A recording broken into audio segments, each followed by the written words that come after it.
벌어진 그런 아주 좀 대표적인 사건 하나 소개를 해드릴게요. 범인 일당은 이제 남매예요. 남매. 네, 남매고 그래서 여동생이 소셜 미디어로 회색 클럽을 해가지고 모아요. 그래서 이분들이 뭘 사겠다라고 하면은 주문을 보내면은 오빠가 그거를 중국에서 기술자를 데리고 만드는 거예요. 만들어가지고 한국으로 보내고 쓰고 그러니까 가짜라고 얘기하고 파는 거죠. 얘기하고 네. 팔았는데 소위 말하는 뭐 특 S급 정말 진품 같은 가짜를 파는 거고 아니 이분들이 판 가짜가 가짜 가격이 1,300만 원이에요. 가방인데. 와, 가짜가 H 이런 거군요. 그렇죠. 예. 와. 정가는 얼마길래? 정가 1억 1,000만 원. 이 고객들은 일단 뭐 대학 교수, 의사 뭐 이런 분들입니다. 가격 때문에 뭐 그 사신 분도 계시지만 그 1억 1,000만 원짜리 가방 같은 건 주문을 해도 쉽게 못 산다면서요. 네, 대기 기간도 굉장히 길고 그래서 이분이 모은 그 회원이 2,300명이에요. 2,300명이고 그 중에 700명은 구매를 했어요. 그래서 이거를 이제 적발을 했는데 회원제 사이트에서 중국산 특 S급 가짜 명품을 팔아 34억 원의 수익을 챙긴 남매가 검거됐습니다. 붙잡힌 A씨 남매는 블로그와 밴드에 가짜 명품 사진을 올리는 방식으로 판매 사이트 회원을 2,000명 넘게 모았습니다. 가짜 명품 80억 원어치를 팔아 34억 원을 챙긴 A씨 남매는 포 등 외제차를 타며 호화로운 생활을 해온 것으로 드러났습니다.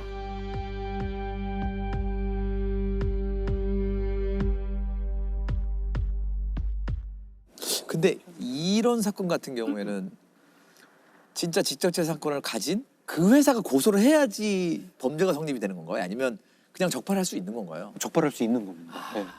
그 회사가 고발하지 않아도 우리가 이제 지나가다가 사실은 짝퉁 판매업소를 보고 고발을 하면은 경찰이 수사를 하고 기소를 할 수가 있어요. 그 회사들은 이제 그런 걸 기초로 해서 손해배상 청구를 하는 거예요. 네. 너 때문에 우리의 브랜드 이미지가 이렇게 하락했고 그걸로 수익을 봤으니까 이 정도는 손해로 계산을 해서 우리한테 배상을 하라. 민사로는 절로 민사로, 나가야 예. 돼요. 근데 짝퉁을 만드는 건 분명 범죄인데 네. 짝퉁인 거를 인지하고 구매하는 거는 범죄인가요, 아닌가요? 아, 구매하는 건 범죄가 아닙니다. 구매하는 거. 네, 짝퉁은 사는 사람은 처벌을 받지 않아요. 그래서 우리가 좀 약간 좀 죄의식이 없죠. 자기 이거 사는 걸로 인해서 피해자가 있다는 생각을 잘 못해요. 그냥 가벼운 마음으로 짝퉁을 샀다고 생각을 하는데 사실은 범죄 조직의 수익이고 그 조직이 어디서 성매매업소 만드는데 투자를 한 셈일 수도 있습니다. 네. 이게 그냥 수요 없어지면 싹 없어질 만한 범죄거든요. 그렇죠. 수요가 있으니까 수요 때문에 공급이- 생기는 범죄잖아요. 네.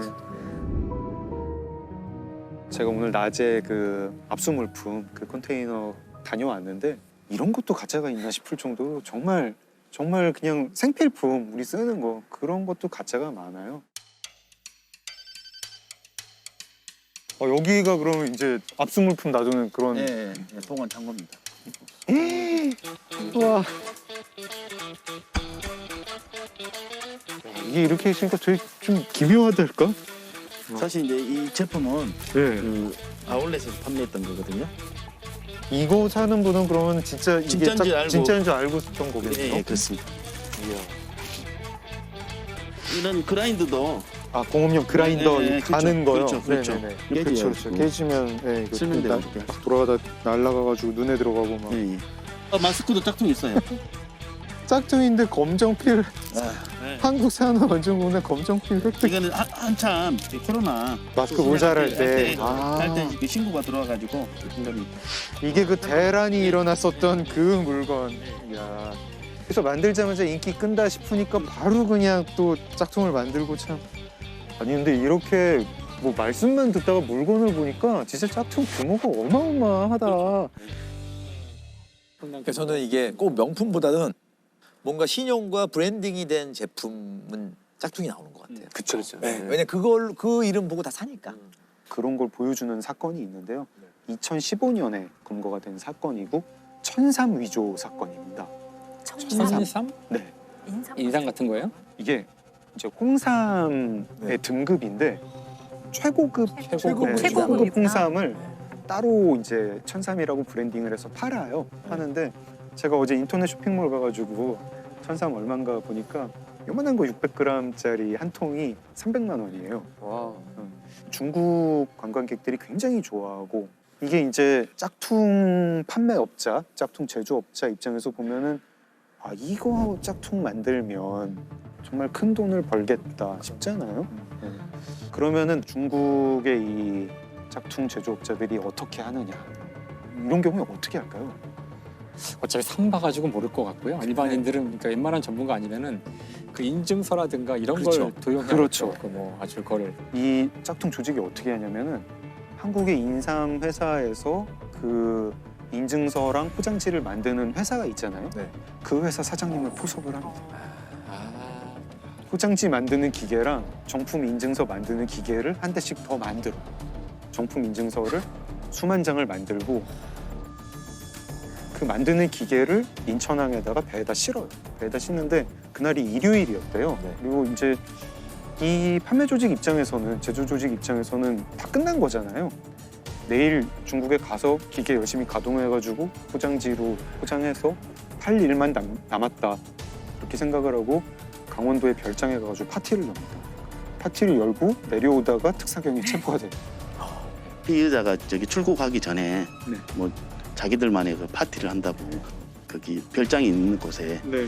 우리 저희가 또 추적을 해가지고 일당을 검거한 사례인데요. 그 하루 정도만 늦었으면 아마 선적이 됐을 거예요. 중국으로 가는 배에 실리려 했는데 네. 마치 딱 그 전날 영장이 나온 거예요.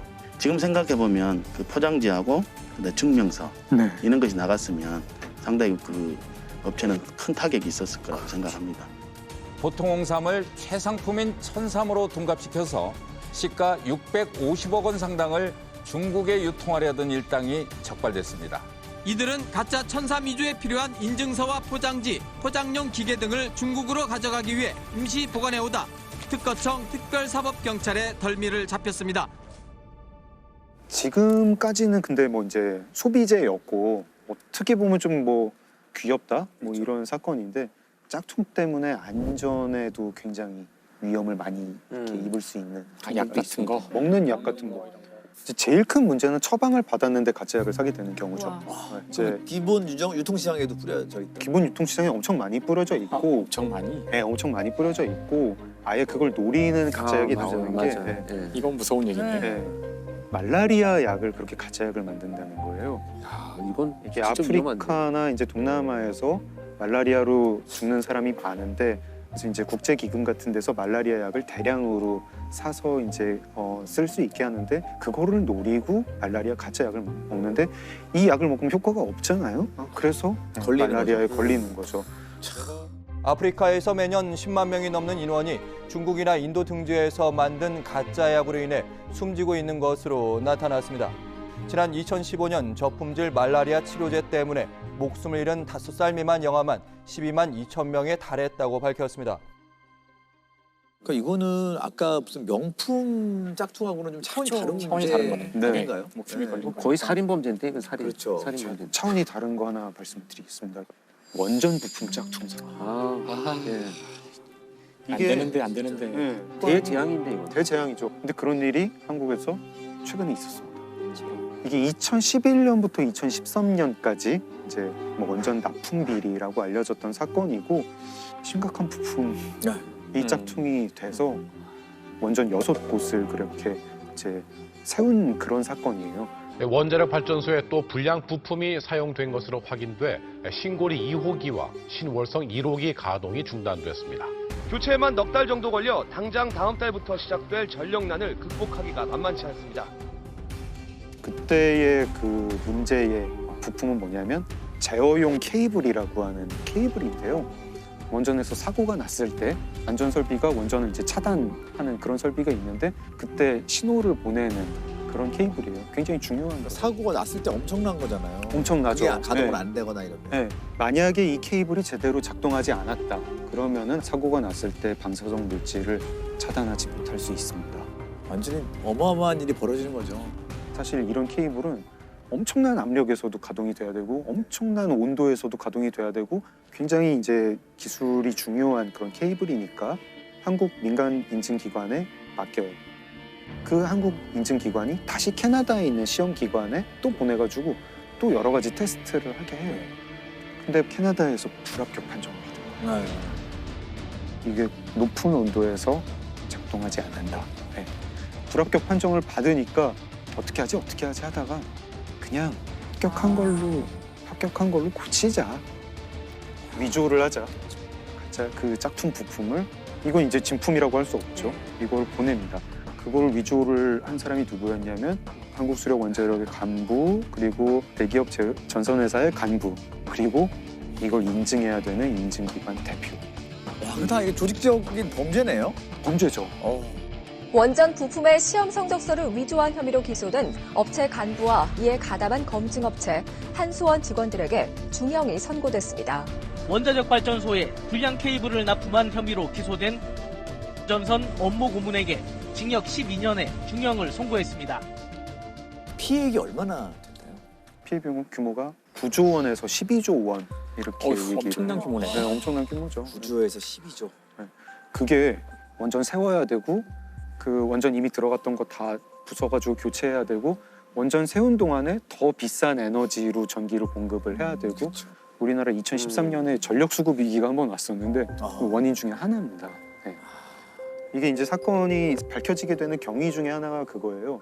근데 후쿠시마 원전 사고가 나가지고 우리는 어떤가 하면서 감사를 했는데 협력업체들이 이제 제보를 합니다. 저 협력업체 이상하게 테스트를 빨리 받아.